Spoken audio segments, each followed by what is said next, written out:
Welcome back, everyone, to another Up to the Time presentation. Today, we're going to be looking at orthographic projection. Question on the right shows an orthographic projection that is incomplete. They show us the elevation and the plan, and they're going to ask us to produce a view looking in the direction of arrow A. That is the essence of what we're going to be doing. But let me just read the question so that you would understand the question. It says here, the figure below shows the elevation and plan of an engine part. Draw the following views in either first or third angle projection. The given elevation and plan, the end view seen in the direction of arrow A. Okay. The first thing we need to do is reproduce what is there. What's the strategy? We're going to produce this drawing exactly as is and this drawing exactly as is. And they both must line up with each other.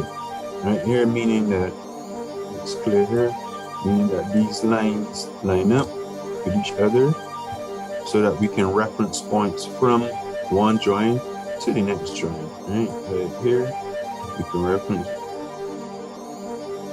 stuff like that there.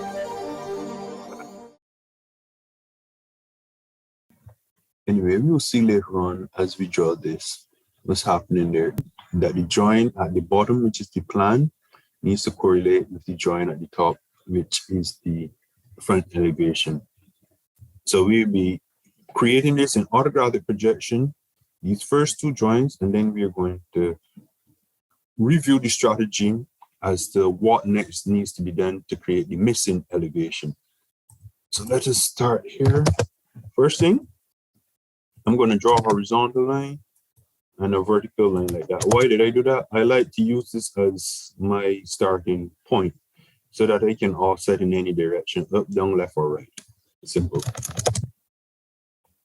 Offset 120. Yep. What elevation am I going to be drawing first? I'm going to be drawing the front elevation first. But if I run into any troubles, I'm going to stop the front elevation and then draw the plan, and then from the plan back to the front elevation. So I'm going to be working these views simultaneously. If I find that I can't draw one elevation complete and I have to get information from the second drawing, that's the strategy also. But so far, I'm just going to focus on the front elevation. So let us get going. So the distance here, from here to there is 120, right? Which is also this distance. And then we go up 60, right? So let us now proceed. So now we go up 60. So that means offset up 60 from the base. Yeah, I got that in. And so we got our box. We can trim. Got a box there like that lies on the ground plane. Cool, no problem. Let's find the halfway line. Center line. Never fool ourselves. So we know where the center is. And then from the center line, this whole drawing, the strategy, another part of the strategy too, is that everything can be measured from the center so that you can locate where lines are supposed to be. What do I mean by that? Let's draw this as a center line here, right through both drawings, and let's have a look. What's the strategy? From the center, we can get this distance, and we know that is 25. 25. And we also know that over here is 25 as well, right? That's 25 and 25. And we know that this total distance is 28. So half of 28 is 14 over here. And we know that this distance will have to be 14. So this is what I mean by you can, and then over here it says this full distance is 70. So half of 70 is 35 over there, and then 35 over here, right? Again, if you can't do this mathematics in your head quickly, don't be ashamed. Go for your calculator. I always have my calculator one click away. All right. So that's 35, that's 14, that's 25. And bit by bit, you realize that the center of the joint is very important as a reference point for placing in other parts of the joint to help to create this orthographic projection. So work with your center line and offset distances. Or what you can do is you can offset all the distances on one side and then you can mirror. That's another strategy you can use. You can draw one side of the drawing and then you can mirror. I wouldn't exactly be doing that. I'll just be setting up both sides at the same time. So I'll be offsetting to the left and then I'll be offsetting to the right. So for example, I would come here and I would offset 25 on the left and then 25 on the right, 14 on the left, 14 on the right, 35 there and 35 there. I find it's going to be easier for me to put this together rather than try to draw it one side and then mirror. I mean, I can do that, but you have to choose some approach and go with it.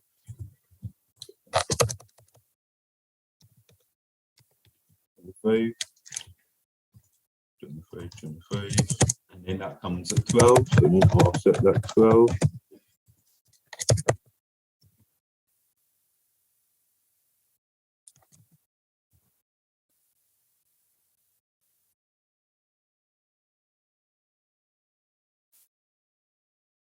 Of line, and then connect that here.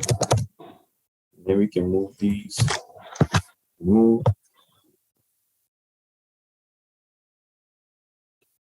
That's that space in there that's supposed to be 50 and the height of 12. That's already located. And then at the top here, I need to offset down 15. Offset, type in 15. So I come down 15, and then from this center line, I need to offset 14 out. 14 to the left, 14 to the right. Then join it. So what I can do is I can fill it here.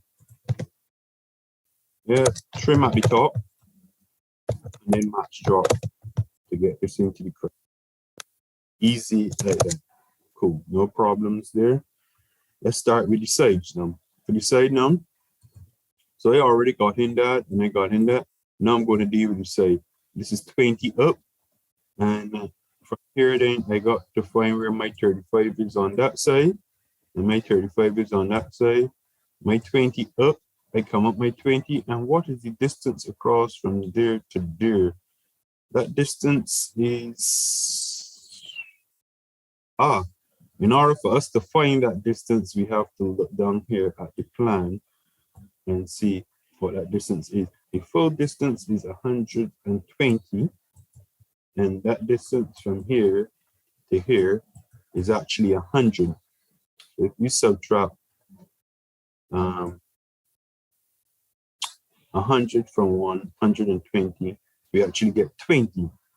And because we got 20, we need to distribute it to the left and right. So that means over here is going to be 10. And over here is going to be 10 as well. When those two 10s combine, you get 20. When you add the 20 plus the 100, you get back your total, which is 120. So that's one way of calculating that point, right? So let's proceed. Let's come back up here, offset 20 up. And let's come from here and then offset 35. Oh, 35 there, 35 there. All right, so we know our points are going to be here and there. And now we get here, we got to offset 10 in. 10 to that side and 10 to that side. Okay, so what does this mean now? This means now that I can draw my line from here up to there, and from here up to there. And then the rest I can just trim.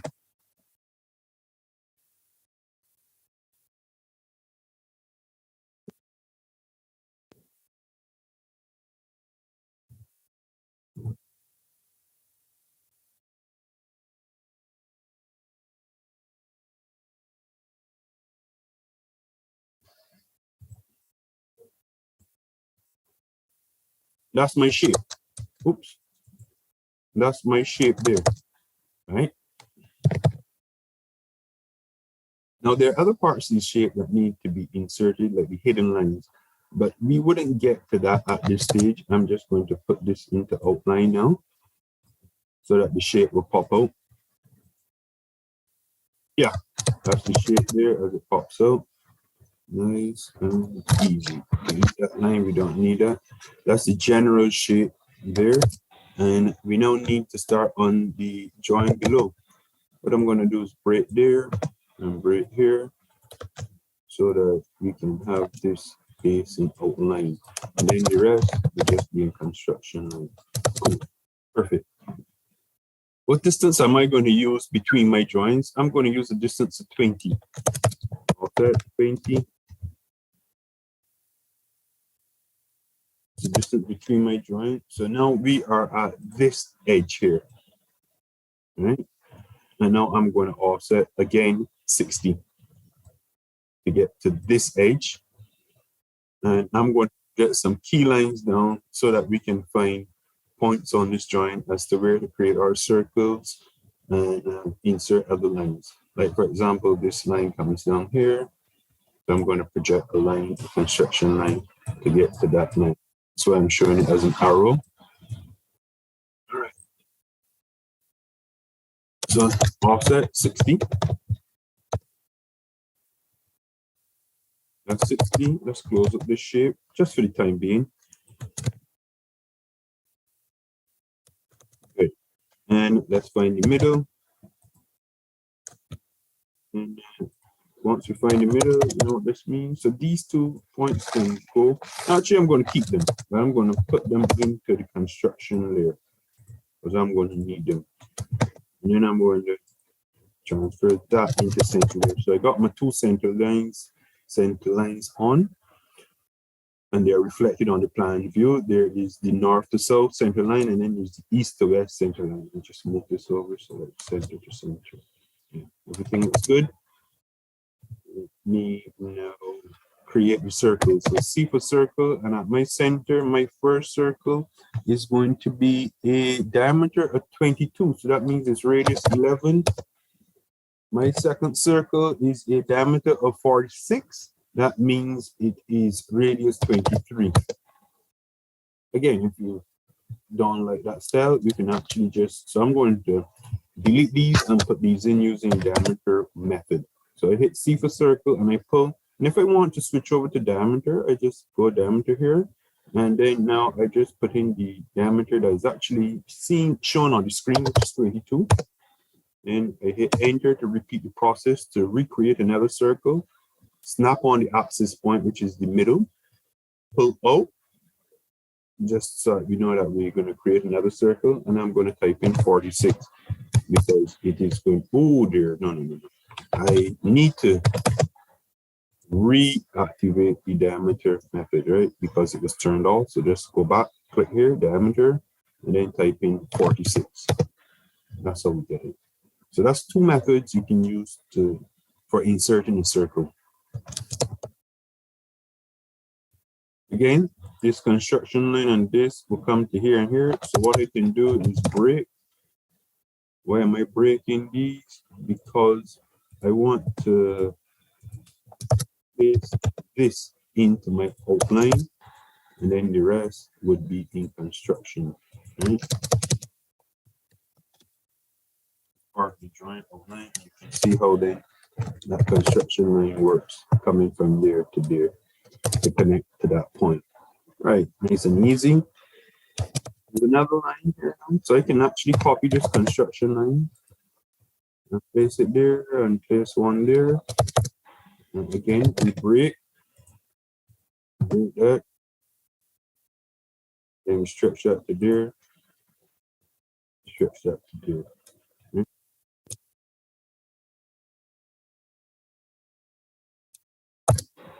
But look what happens on the side. So let's clear the drawing and observe what's going on the side.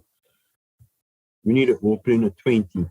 And again, once we have our center line, this is easy. We split 20 in half, so we get 10 above and 10 below here, right? Easy, just like that. So we can offset from our center line and place it above and then place it below.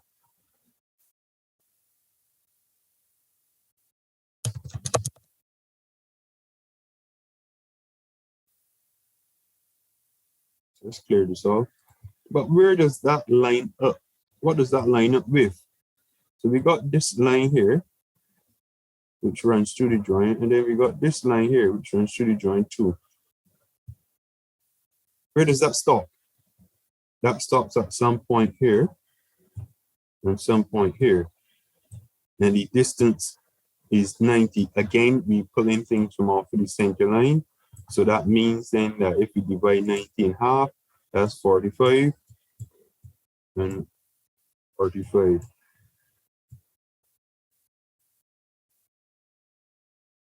45 and 45, right? So we come here at the middle, offset 45 and 45. Good. So then let us know, clean this up. Fill it.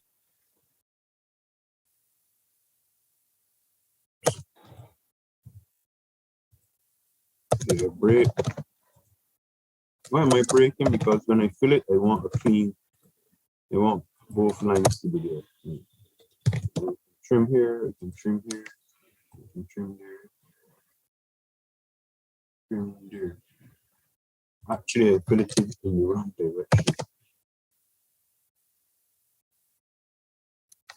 I can get rid of that. Good.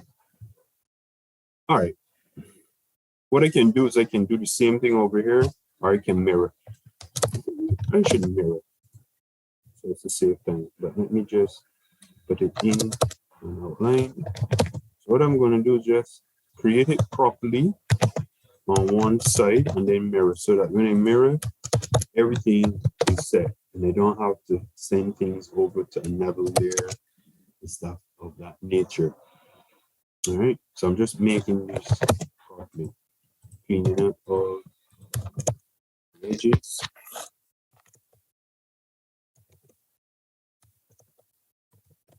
Match drop, match drop, match drop, right? Match drop, match drop, match drop. This is no longer needed. When I mirror, everything is going to fall into place. This. So now I am going to mirror. Am I to mirror? Grab everything from over here, come to the center, and place it there. I'm going to keep my source object. So that's an erase source object. Yes, no, no. And that's it. That's it there. Drop other bits of this drawing that need to be dropped.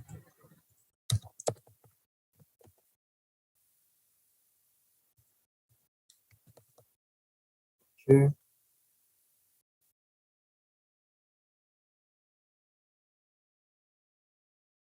So far, so good. Let's clear and see what else is missing. Now they're telling us that there's some hidden lines on here. That there's a hidden line that comes down 35 and then it connects here. And there is a hidden line. Let's try to hidden line. So this is a hidden line that goes up to here. It needs to be trimmed there and trimmed there. So that's a hidden line. I can remove this line because this might only confuse us. And the construction lines and just work with the hidden lines on the drawing rather than confuse yourself with the construction lines. Lower that over there. And then they want us to offset 35 down to get this point here. Yeah.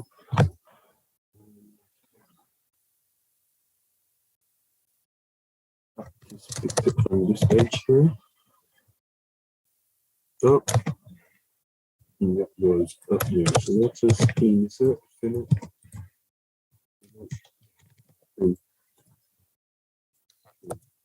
Let's place 1, 2, 5 into our hidden layer. And then while we're there, we're going to go over the properties, and I'm going to change the property to 0.5. I think it's better, much better. Delete it.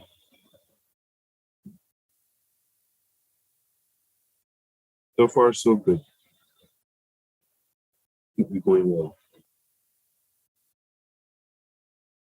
Just measure something here. The distance from this. Okay, yeah. That circle is reflected there on the front elevation. So we need to show that.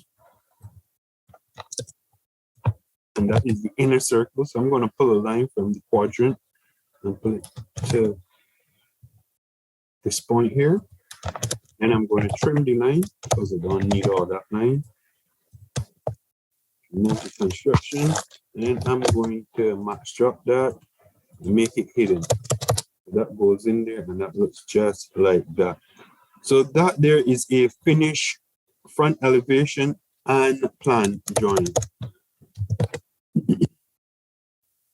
Just project this down here. What does this mean? This means that I can trim, match drop, and make this also hidden.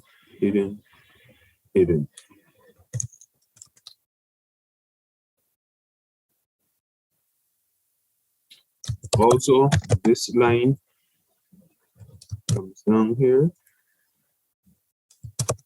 but that only is reflected on one side of this object.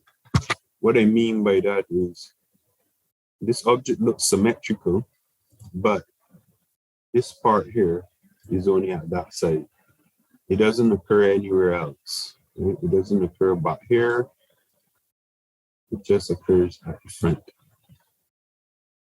Okay, so that's something to note. Now, over here, let's drop that. So far, so good. My front elevation has been created and my plan has been created. What I'm going to do now is I'm going to move my title block more to this side so that I have a lot of room to the left-hand side to create the missing joint. Okay. That was done pretty easy. Now we need to separate and create our frames. So one of the things that I didn't do is I didn't set up my frame lines. I'm going to set them up now at this stage. What do I mean by my frame lines? Let me just create a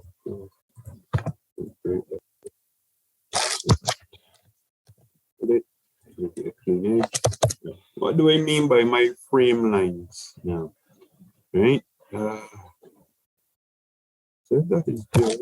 Probably that one thing. What do I mean by my frame lines? To separate my joints. These joints are separated at a distance of 20 mil apart. So I'm going to use continue and be consistent with 20 mil. So I'm going to offset 20 mil here over to here. So this is the edge of where my side elevation is going to start. This is the edge of my side elevation. But I want to put in my frame lines so that we can see the actual frame of these joints. So the frames are always half of the distance that you selected to separate your joints. So the distance that I use to separate my joints is 20 mil. So that means my frame is going to come in at 10 mil. Right. This is my frame. I'm going to grab these two and I'm going to into my layer 0. In layer 0, that looks good. All right. Now, what am I going to do at layer 0? Sorry, at my frame. At this point here, I'm going to create a 45-degree line going in this down leftward position. Now, I'm How do I do that? I just hit tab, or I can hit less than shift and the less than symbol and type in 45. Somehow that didn't work out. Just do that again. Oh, there it goes. That's my 45-degree line. Nice, easy, cheap, and sweet. So to there.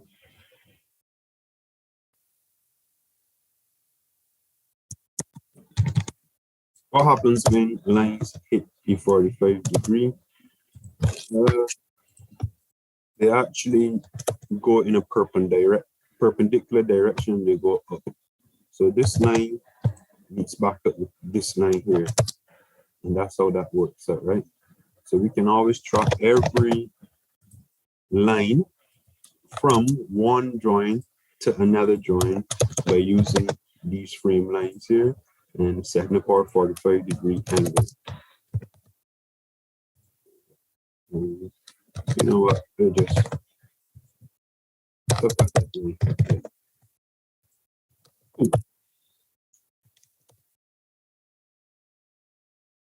Now, so it's to transfer all the information from the plan up to where I'm going to start my second drawing or my last drawing, which is the end elevation, and transfer all the information from the front elevation over to the end elevation, and then connect the lines so that everything would harmonize and you will get to see all three views on an orthographic projection.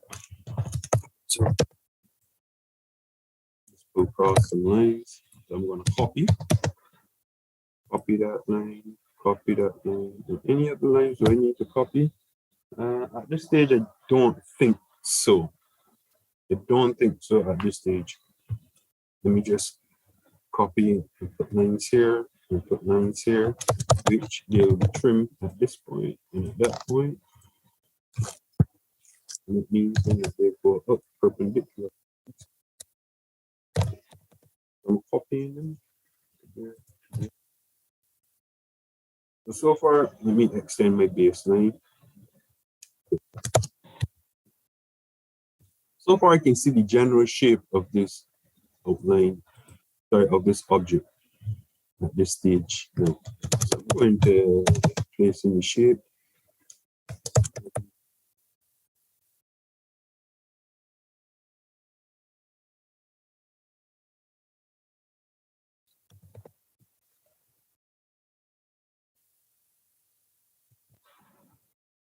This is the outline of the shape here that we're going to do in now.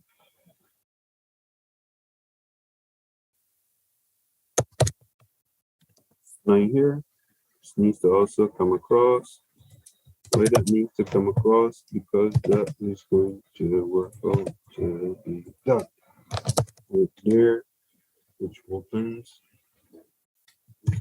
Trim in between there. Everything on this side. This now needs to be an outline.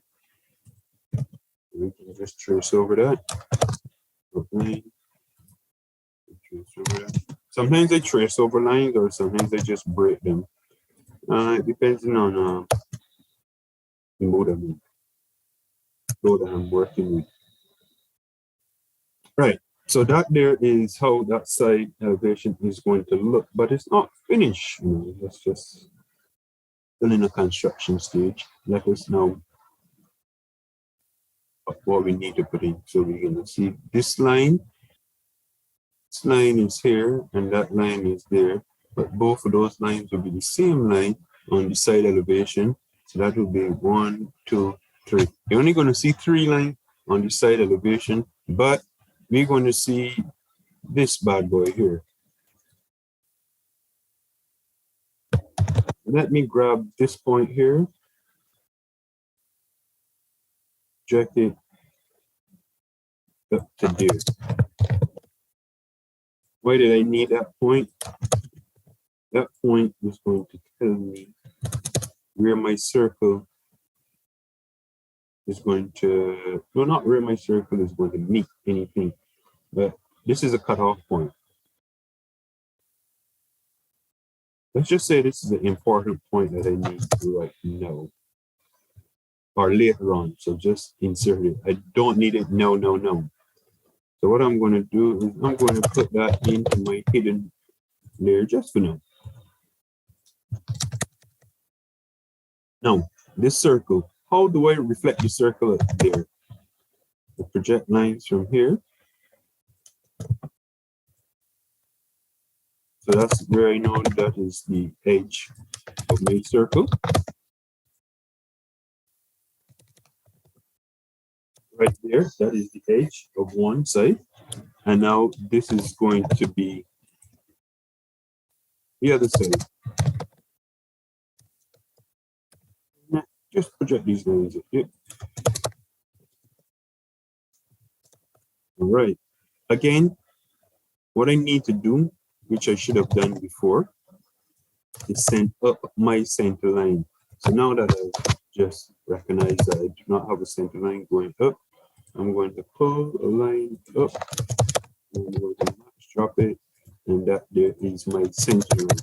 Why is this important? Because all of my dimensions, or the majority of the dimensions that I had to insert, or parts of this, were inserted based off of the center line being used as a datum, a reference point.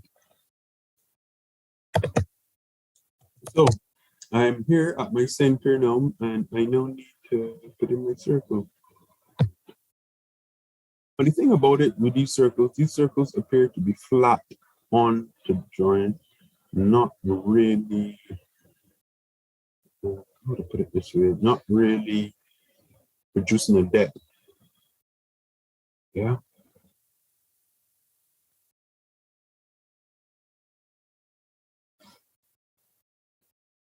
So that's the point there.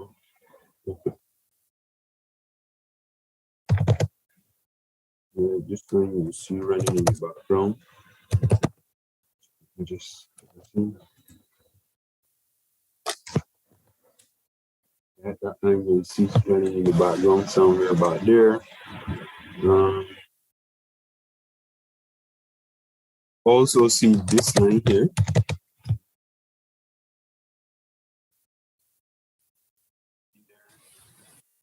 Somewhere around here. And assuming that if this is 28, let's see. Let me just look at this. That's up 28 there. Left up 28 there, which is like this little trade area. Trade area there. Where some sort of liquid or anything can just goes there.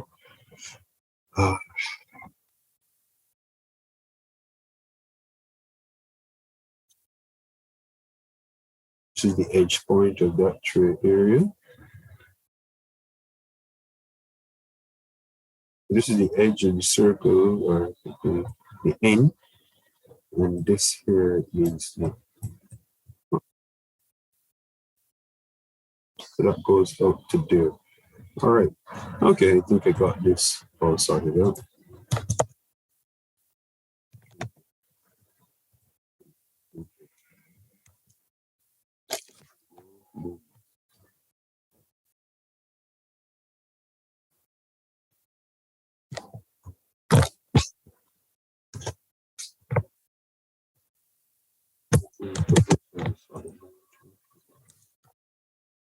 I hope believe that this will be hidden. You will be able to see this.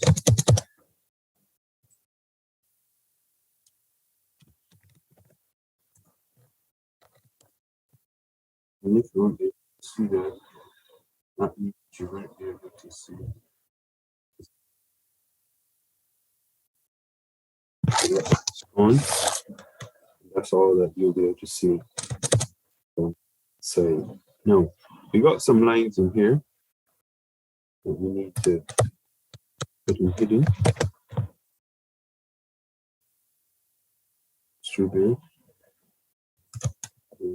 Does it match up with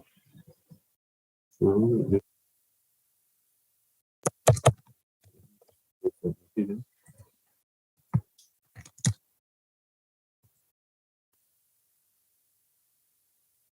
things can get a little confusing at this stage. I am going to try my best to simplify the drawing.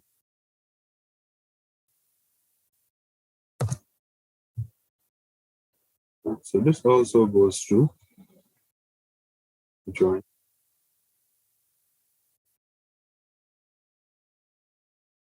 This goes through, but this should be a hidden line.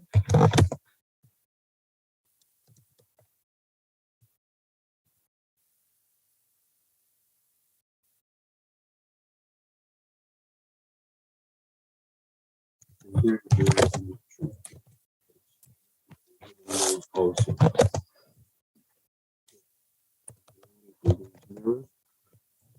Over to the opposite side. Resource object map. So that represents this hole that is in here.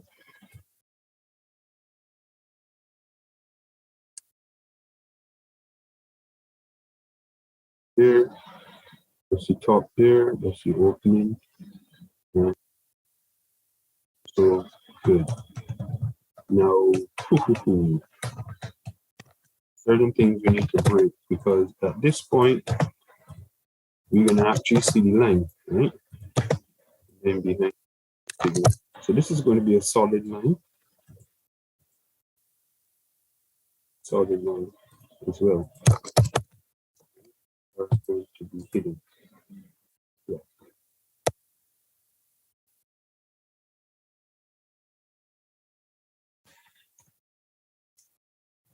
The certain things we get to know where they are.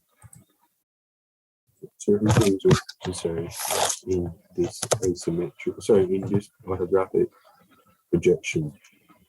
I think I've located everything to make this drawing complete. And yeah, that is it. The thing is, they don't give you the thickness of the circles as they touch the face. They're just circles up there. I think that this is the end of this drawing. What I need to do now is I need to label and I need to dimension this, and then this will be a wrap. So, text. Order front creation.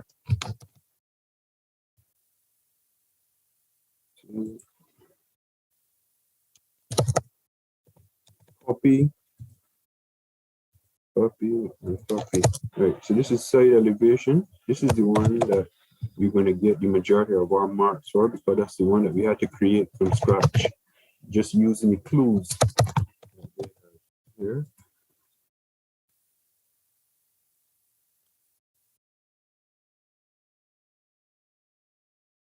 Thanks.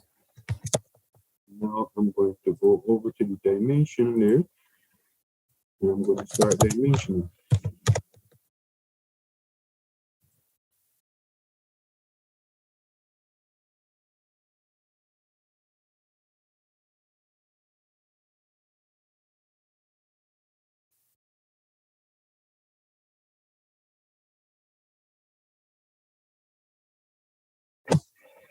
And this is radius 3. Right. So I think let's clean up this. We don't need that. So when I zoom extents, it takes it into space. I think this is the end of this drawing. I think this brings us to the end of this orthographic projection exercise. Let me just review the question again. What did the question ask us to produce? Question asks us to draw the following views in either first or third angle projection. The given elevation and plan. The end view seen in the direction of arrow A. Now this has been produced in third angle projection. Third angle meaning that the plan comes at the bottom. So the plan is the third joint that is red. And what are the symbols for that? Well, the symbol for that there is the circle goes in front and the elevation symbol goes after the circle. So let me just look to see if I have it here. Yeah. No, this is No, sorry, the circle goes at the back and the elevation symbol goes in front. My bad. Let me just produce it here so that everyone will see what I mean by that.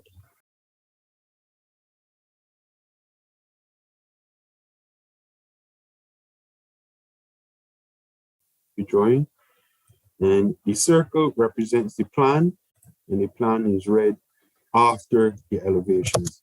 So that is why it would be seen as third angle projection. The first two elevations are read, and then the plan is read after. I think that this whole thing looks a bit too large, so I'm just going to, it just didn't come across, so let me just place that there and finish. So that is my symbol to indicate what style the drawing was created in, and I'll just bring it over to the side. And that there is it.